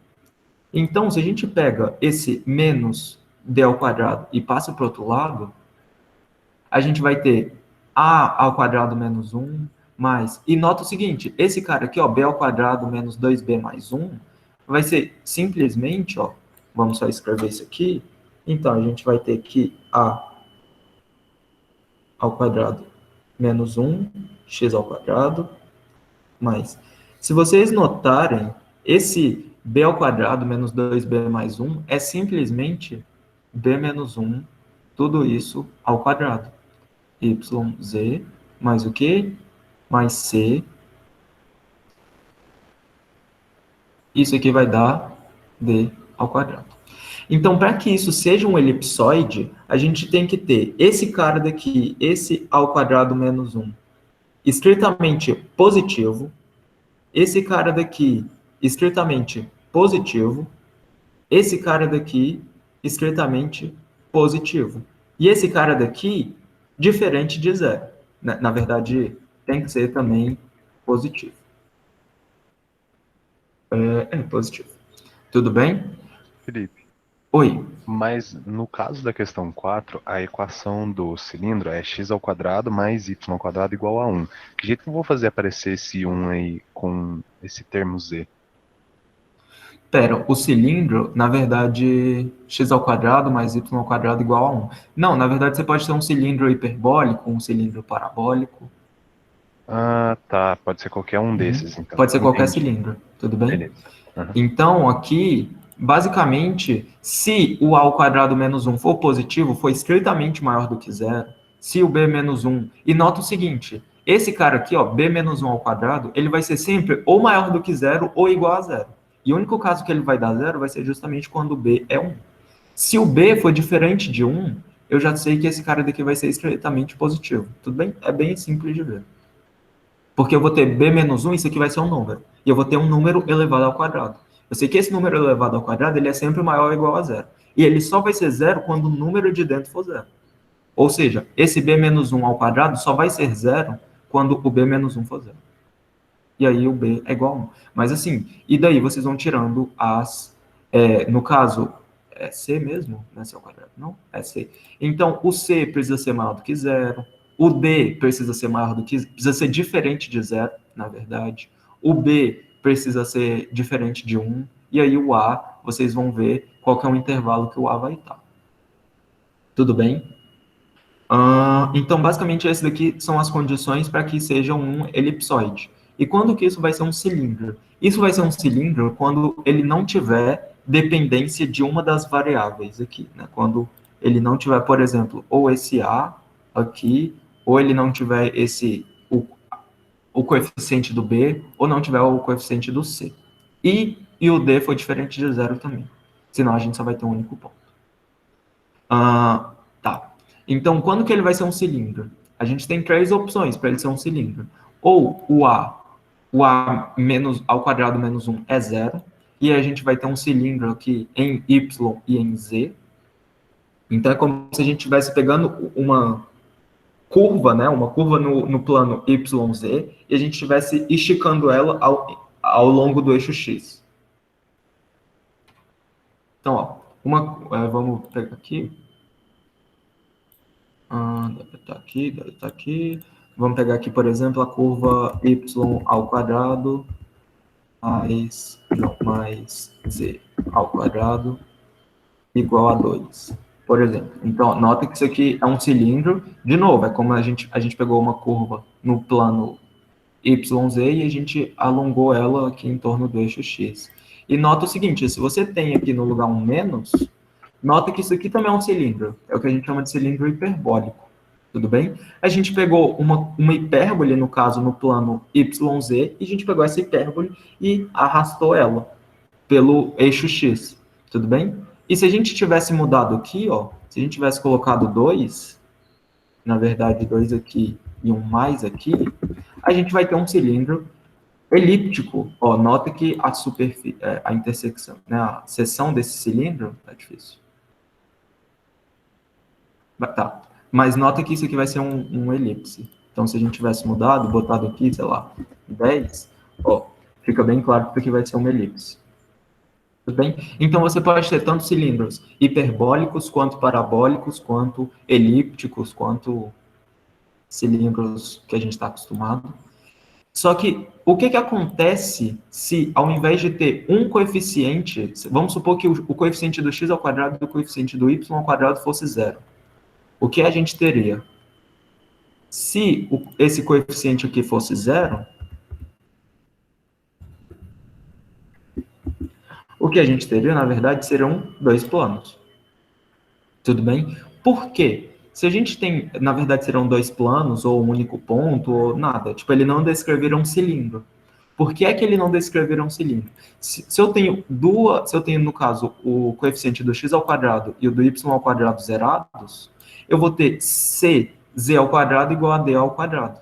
Então, eu consigo resolver isso aqui para z, e eu vou encontrar dois valores de z que satisfazem a equação. Só que o meu x e o meu y, eles variam livremente. E é por isso que eu vou ter dois planos. Porque o meu x e o y podem variar livremente, mas o meu z só pode assumir dois valores. Então, aqui, em um plano, é justamente quando o x e o y variam livremente para um valor de z, e o outro plano vai ser quando o x e o y variam livremente para outro valor de z. Tudo bem? Então, o que vocês vão tomar cuidado para esse item B aqui é que um coeficiente tem que ser zero e os demais não podem. Então, esses demais coeficientes aqui não podem ser zero. Tudo bem? Então, você tem três possibilidades para ser um cilindro. Ou esse a ao quadrado menos 1 é zero e os demais não é zero. Ou esse b ao quadrado menos 2b mais 1 é zero e os demais não são zeros. Ou o c é zero e os demais coeficientes não são zeros. Tá? Lembrando sempre que esse b aqui, ele precisa ser diferente de zero. Porque se ele for zero, a gente vai recair nesse caso daqui, ó. Então, vamos supor que eu tivesse aqui x ao quadrado mais 10. Isso aqui igual a zero. Isso aqui vai ser só uma reta. Tudo bem? Ou então, se aqui fosse um menos, a gente vai ter só, tipo, planos cruzados. Mas é importante que para a gente ter cilindros e que para a gente ter elipsoide, esse D aqui não seja nulo, tá? Que tenha algum termo livre. E essa é a ideia da trace. Tudo bem?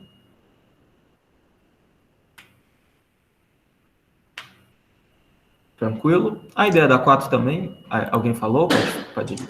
É só para confirmar, por exemplo, é só eu dizer que como a equação de um cilindro é sempre a equação de uma cônica no espaço, eu posso só dizer que uma vai ser zero e as outras não podem ser zero simultaneamente. Aí fazer os três casos Isso, em que cada um é zero.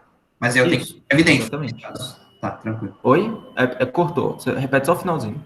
Aí eu deixo evidente que cada um dos três casos dá para ficar completo.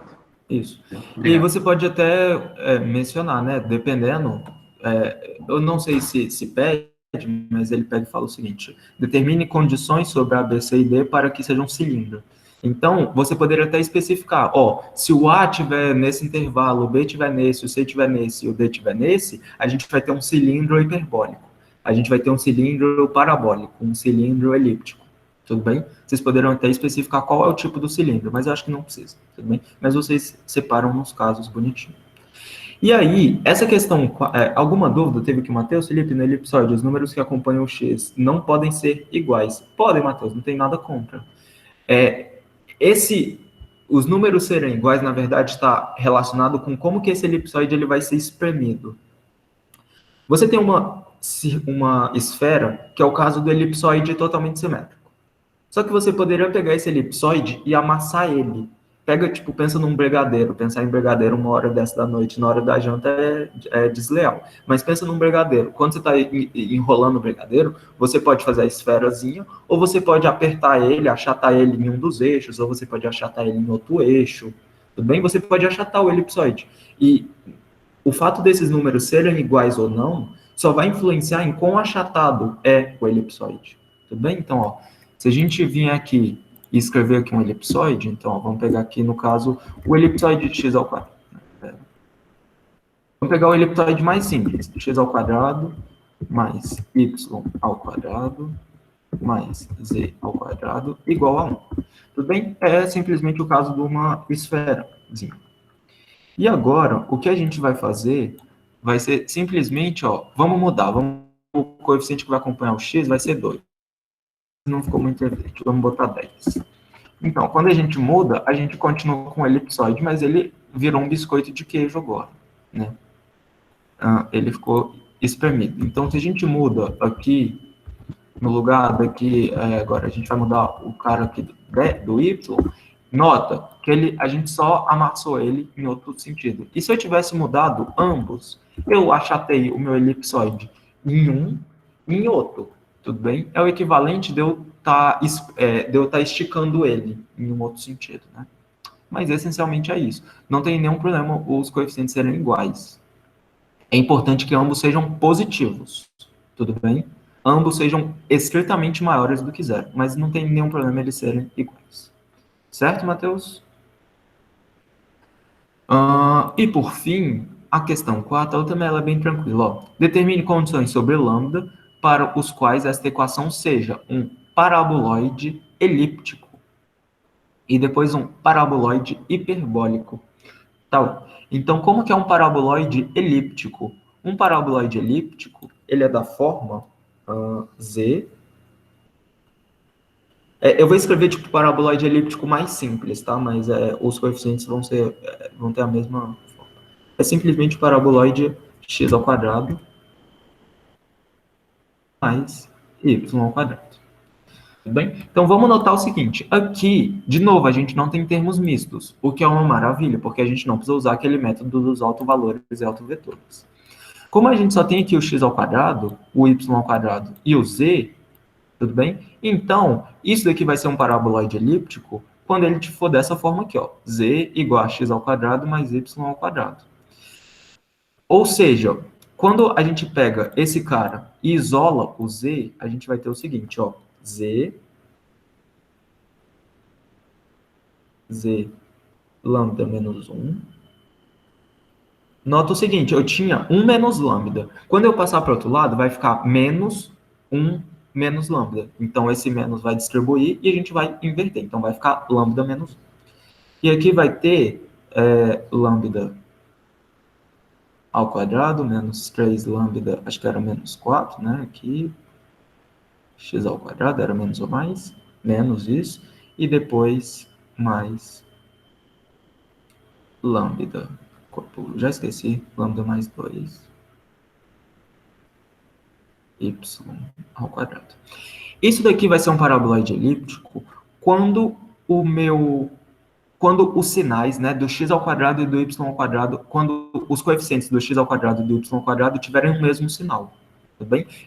Ambos podem ser positivos ou ambos podem ser negativos, mas vai ser um paraboloide elíptico quando ambos tiverem o mesmo sinal, tudo bem? Lembrando que se algum dos coeficientes daqui for zero, então vamos supor que esse lambda aqui seja -2, então ele vai zerar esse cara daqui. Não vai ter o termo y ao quadrado.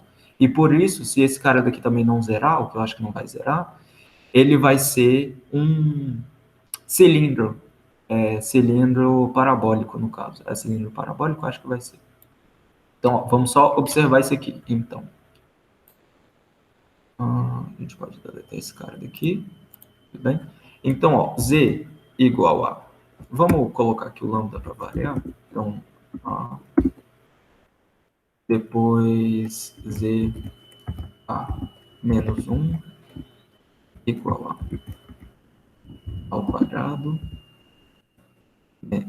menos 3a menos 4 x ao quadrado, mais a mais 2 y ao quadrado. Tudo bem? Então, aqui, ó, se a gente vai variando aqui, a gente vê o que isso vai formando. Tudo bem? Então, ó, nota o seguinte. Quando a gente está nesse caso ali, por exemplo, com o alfa igual a menos 1,4, a gente tem um elipsoide, a gente tem um paraboloide elíptico, tudo bem? A gente já viu que o formato dele é esse daqui, que parece um... Eu não sei o que isso parece. Tudo bem? Aqui.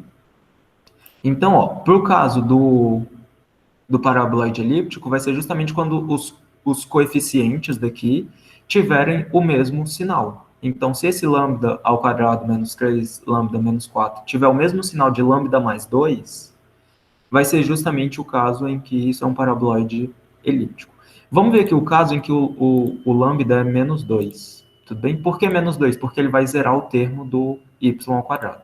Então, quando a gente coloca aqui menos 2, nota que a gente vai ter um cilindro parabólico. Tudo bem?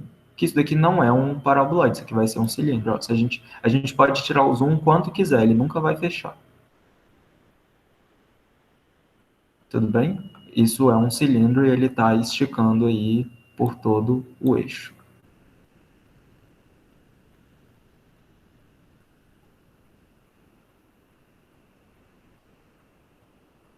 Felipe, só uma coisa. Centralizado.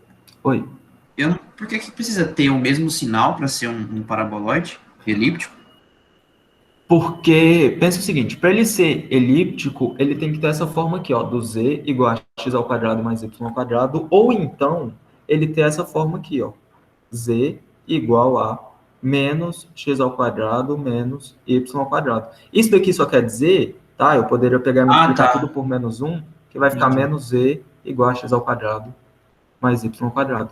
Isso daqui é tipo só você pegar o seu paraboloide e botar ele de cabeça para baixo, tudo bem?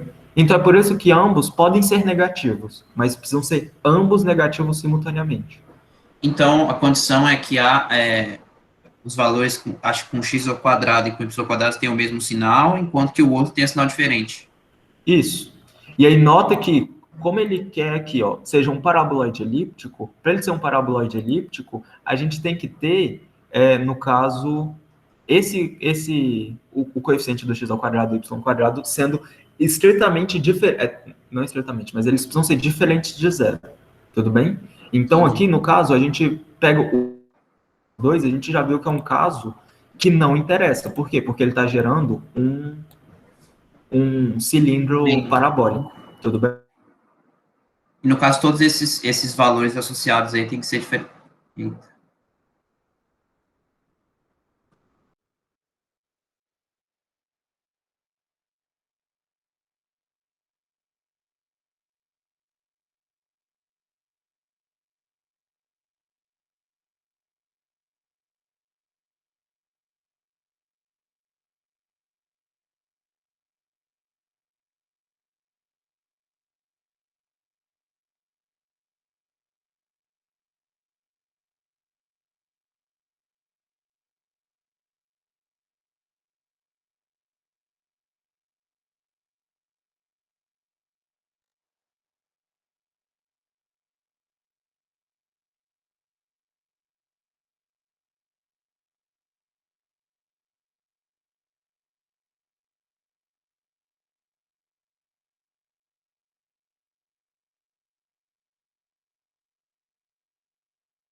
Você tá mutado, Felipe. Aí. Oh, shit, here we go again. Até que parte vocês escutaram, pessoal? Eu tava falando ainda. Acho que você não começou a falar. Mas, tipo, você chegou a falar que por que os dois não podiam ter o mesmo sinal?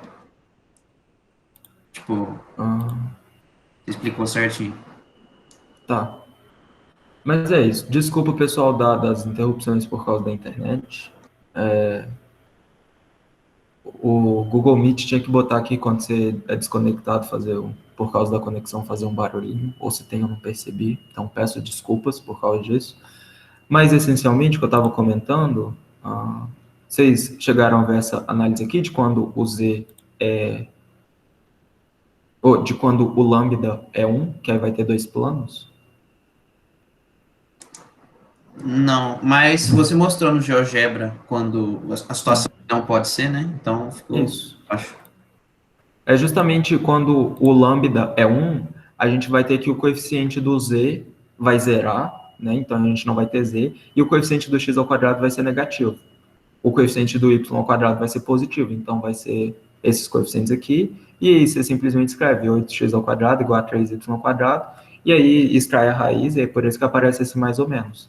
E no plano xy, a gente vai ter duas retas, uma reta com sinal de mais e outra reta com sinal de menos. Só que como o z está podendo variar livremente, porque o coeficiente dele é zero, então qualquer coisa vezes zero, zero, como o z está podendo variar livremente, é como se a gente pegasse essas duas retas e subisse elas para cima. E é por isso que a gente tem aqui os dois planos, né? Mas, de novo, isso não é importante para análise. Basicamente, o que vocês vão precisar analisar é o seguinte.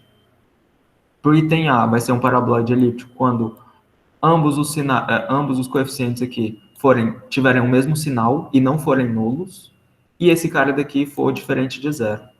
Tudo bem? E vai ser um paraboloide hiperbólico se esses caras tiverem sinais contrários e também não podendo ser zero, e esse cara daqui também for diferente de zero. Tudo bem? Ou seja, todo mundo aqui precisa ser diferente de zero. E aí, quando esses caras aqui tiverem sinais contrários, aí vai ser um paraboloide hiperbólico. E aí, de novo, se vocês quiserem saber se o que vocês fizeram está coerente, bota no GeoGebra paraboloide hiperbólico, que é a cela que a gente chama. Então, quando a gente aumenta aqui, depois para um determinado valor, ele vira um paraboloide elíptico. E aí existe aqui um intervalo que isso se torna um paraboloide hiperbólico. E aí vocês vejam se está coincidindo com o que vocês chegaram. Tudo bem, pessoal? Desculpas pelas interrupções por causa da internet. Foi um pouco desanimador, mas chegamos ao fim de mais uma lista. Falei que a gente ia ficar só até 7 horas, mas eu não resisto, na verdade, porque meu sobrinho acabou cochilando.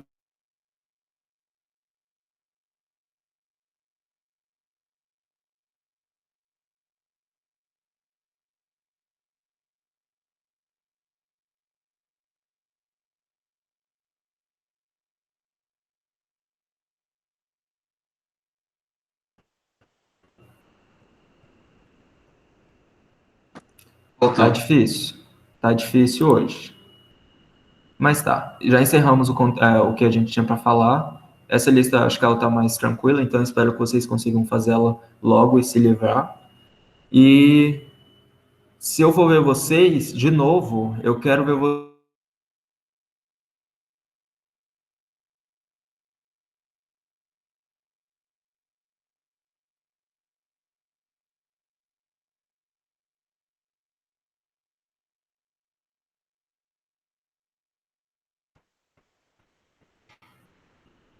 Aí. Se tiver todo mundo passado, o que a gente pode fazer é, nas próximas semanas aí, se não tiver nenhum quórum para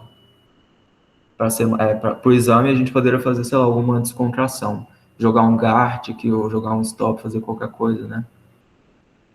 Mas é isso, pessoal. Deixa eu encerrar aqui a gravação. Acredito